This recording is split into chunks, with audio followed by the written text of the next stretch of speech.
tout ce qui se joue là est plus qu'un projet de loi. C'est plus qu'un projet de réforme. C'est un enjeu de civilisation.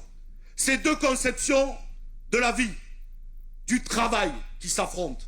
Pour la droite, eux, peu importe, il faut travailler toujours plus longtemps. Peu importe dans quel état de santé vous allez arriver à la retraite. Parce que pour eux, seul le moment du travail est un moment productif, est un moment pour eux où vous gagnez de l'argent et où le capital, surtout, en gagne sur vous.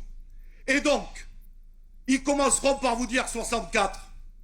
Mais les mêmes, ou les autres, c'est-à-dire d'autres, ça sera 65, puis 66, puis 67. Il n'y en aura jamais assez pour qu'ils continuent à amasser le magot. Et il faudra toujours travailler plus longtemps. Et ils vous diront une autre chose. Faut en finir avec les 35 heures. Faut travailler plus, être plus productif. Et surtout, leur projet à la fin, c'est de mettre fin à la sécurité sociale. Ce que nous avons conquis de haute lutte.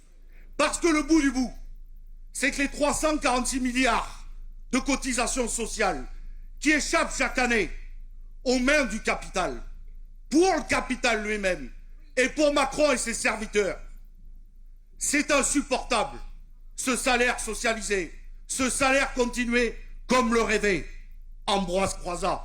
Et donc le but n'est pas seulement 64, le but ils nous l'ont donné en 2019, quand ils ont été obligés de reculer, c'est qu'au final, on en finisse avec la répartition et que chacun et chacune s'assure comme il le pourra, c'est-à-dire personne dans cette salle, mais les plus gros salaires, oui.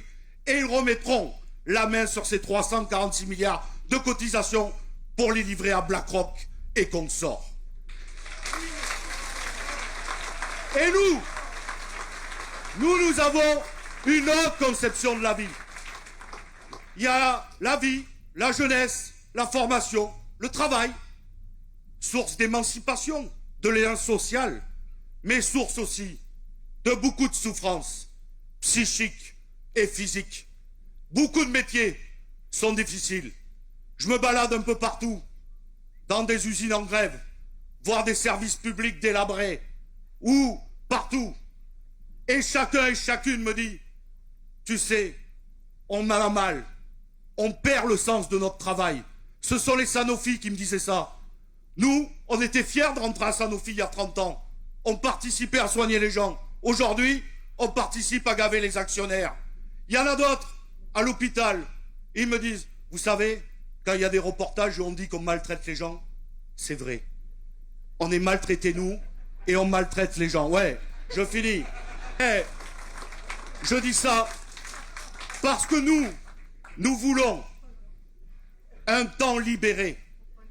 La retraite, c'est un temps libéré des contraintes, du salariat, et un temps qui échappe au capital. Un temps pour soi, un temps pour les autres, comme l'a dit Charlotte, un temps pour s'occuper des petits-enfants, un temps utile à la société dans les associations ou autres. En réalité, un temps productif, encore, mais un temps qui échappe aux contraintes du capital. Donc, ce qui est en train de se jouer, c'est deux visions de la société. Si nous cédons là, ils vous en fourneront tout le reste. Tout le reste. Et si nous arrivons à rester unis, comme nous le sommes depuis le début, alors nous allons les faire reculer et chuter. Et donc, nous leur envoyons un message, restons unis jusqu'au retrait.